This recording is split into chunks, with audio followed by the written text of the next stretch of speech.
game, I was doing very well for myself. I had several stars and a whopping 270 coins. But this was the Spaceland map. If the center platform gets stepped on 5 times, Bowser's spaceship shoots a giant laser across the board. And of course, I was right in the crosshairs. Hey!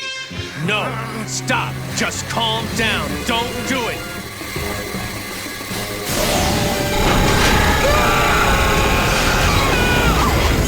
I started resorting to more drastic measures to try and beat my brothers. There's a mini game where you have to mash the A button as fast as you can, and I decided to tip the scales in my favor. I grabbed a massage gun and put it on max speed on my palm, which caused my fingers to vibrate insanely fast. Then I put my finger on the A button and...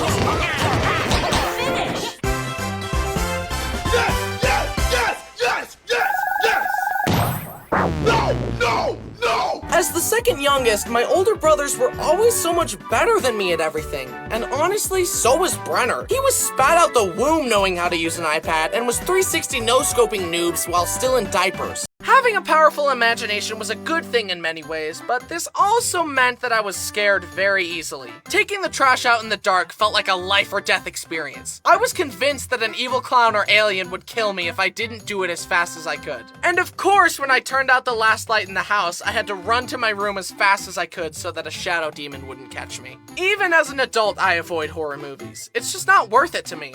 I'd rather be happy and sleep well. But I wasn't just susceptible to scary things in movies. I also fell victim to fear-mongering stories designed to make me more obedient from my parents. This is Santa. If you're a good boy, he'll give you a present at Christmas. Awesome! And this is the Boogeyman. If you're a bad boy and disobey us, he'll kill you. Slowly and painfully. He'll violently rip your arms off and use them to bash your head in.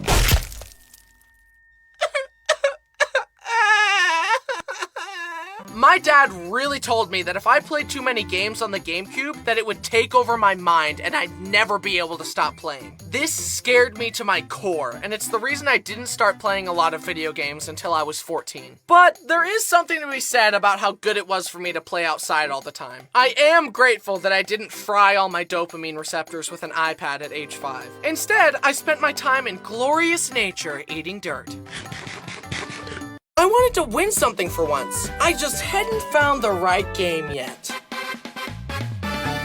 Mario Kart. I don't consider myself to be a very competitive person, but as you've seen here today, video games are the exception, especially Mario Kart. Fortunately, my spirit of competition is well placed because I'm amazing at Mario Kart and you can't beat me. But I wasn't always this way. It all started, of course, with Mario Kart DS. My brothers and I would race each other for dominance, but I didn't understand the drift mechanic, so I would just kind of turn and throw bananas, and I could never beat my brothers. When they finally did show me how to drift, it took a lot of getting used to. You have to wiggle the D-pad back and forth in order to build up a charge that boosts you forward, and it was really hard for me to manage that while controlling the trajectory of my turns at such a young age. Clearly, I had much to learn. That being said, this was the first time that becoming better than my brothers at something didn't seem impossibly out of reach. I wanted to win at something for once, and I could feel the potential within myself. I wanted to be player 1, so I hunkered down and continued my training arc. Wait, I'm first! I'm gonna win!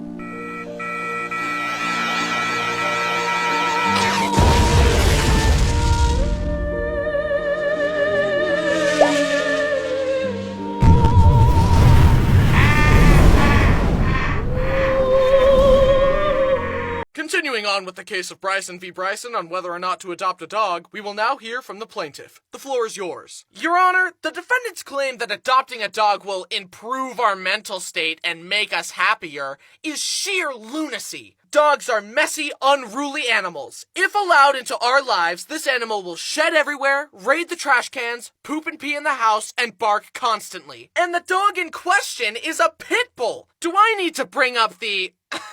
statistics? This case speaks for itself. Protect our resources, Your Honor. Do not be tricked into supporting an unemployed, freeloading dog. Thank you, Mr. Bryson. Mr. Bryson, your defense? The plaintiff's claim is entirely conjecture. As opposed to them, I have concrete evidence that my client is a good boy worth adopting. Presenting Evidence A. Objection, Your Honor! Overruled. Judging in favor of the defendant.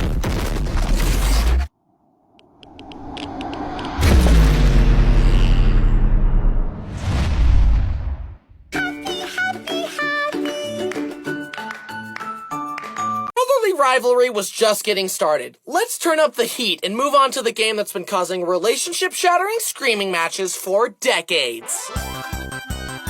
Mario Party, a family-friendly party game. This game introduced a whole new emotion to me. Bloodlust. One thing you should know about this game is that when I win, it's because of pure skill, but when you win, it's because you got lucky and those stupid bonus stars don't even count! When creating a game, it's important to strike a good balance between skill and luck, and in a lot of people's opinions, Mario Party is too much of a luck-based game. It's still super fun at parties if you're not taking it too seriously, which is probably why they call it Mario Party. Unfortunately, my brothers and I have no chill, so for us it was more like Mario Gladiatorial Combat.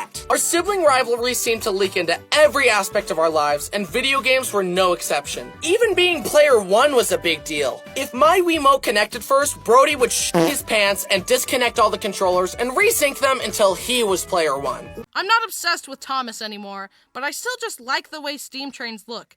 I even have 2 electric trains, the Polar Express and the Hogwarts Express. Also, so far as animals go, I've got Bo and my 2 pet tortoises, and that's me restraining myself. I want a pet pig, a pet duck, and a parrot, and a lizard, and another dog. I mean, I moved out of my parents' house, so I can do whatever I want, but I gotta hold back so that my home doesn't become a zoo. And I'm also still obsessed with Harry Potter. I've got like all the Lego sets of them, and I carved and painted my own wand, and I rewatch all the movies once every few months. So, since all my childhood obsessions have persisted, we can conclude that I am still a child. A little baby man. Ha ha, stupid baby! Wait, what? You've become so predictable, Bryson. Now it's my turn. However, a hobby that has stuck with him through the ages is remote-controlled cars, trains, boats, and planes. This leads into another instance of his poor knowledge application, that being using said RC vehicles around the family dogs. You would think that after seeing this happen that he'd, I don't know, put the dogs inside or fly his RC toys somewhere else, but nope. The same story has happened on pretty much every family camping trip. No! Stupid dogs! No! Stupid dogs! No! Stupid dogs! Yeah. They're the stupid ones. But the sad thing is, if the dogs don't destroy the RC planes, Dad definitely will. I can't count how many RC planes he's crashed. It's not even a question of if he will crash them anymore, it's when. On our most recent trip, Dad bought a big fancy plane that could take off and land in the water. He gathered us all together to watch its maiden voyage, and we all just watched sadly, anticipating the inevitable.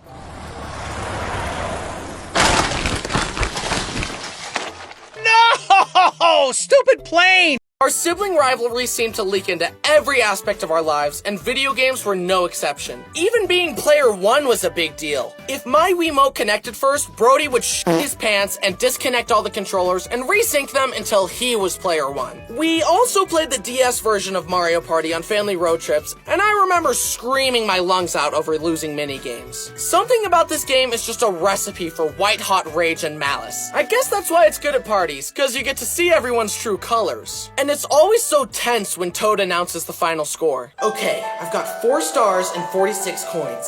Everyone else only has 3, so I should come out on top. Time to announce the bonus stars. The first star goes to the player that traveled the least amount of spaces, Brenner. Okay.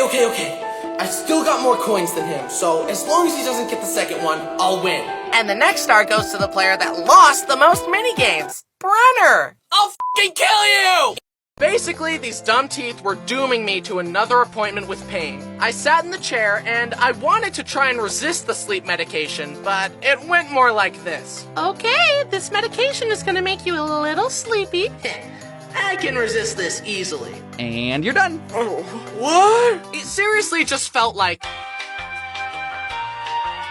Then my face swelled up and I lived on the couch for 2 weeks off mashed potatoes, applesauce, and ice cream. So, it wasn't all bad. And that was my dental journey. It definitely hurt and there were some questionable decisions made, but at least that orthodontist can afford a pool in his backyard now. All in all, I'm actually grateful to have nice teeth, and I'm very lucky that my mom loved me enough to fix these chompers, because my bite attack does way more damage now.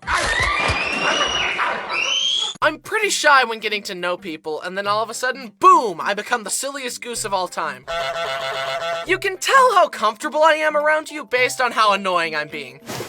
There's a direct correlation there. Because of this, I've always had a small but very close circle of friends that I really connect well with. But when I was young, I didn't know how to make friends, so I was given a pre-packaged, parent-approved circle of friends because our moms were friends and they'd get together and let us Rugrats play. Hey guys, let's pretend we're wolves. Yeah! Luckily, I grew out of this, unlike some of you.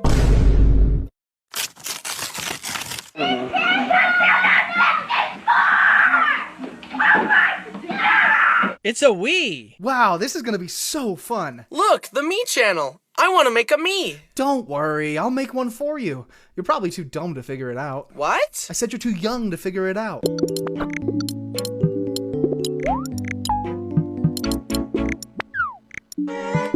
And there. That's what you look like.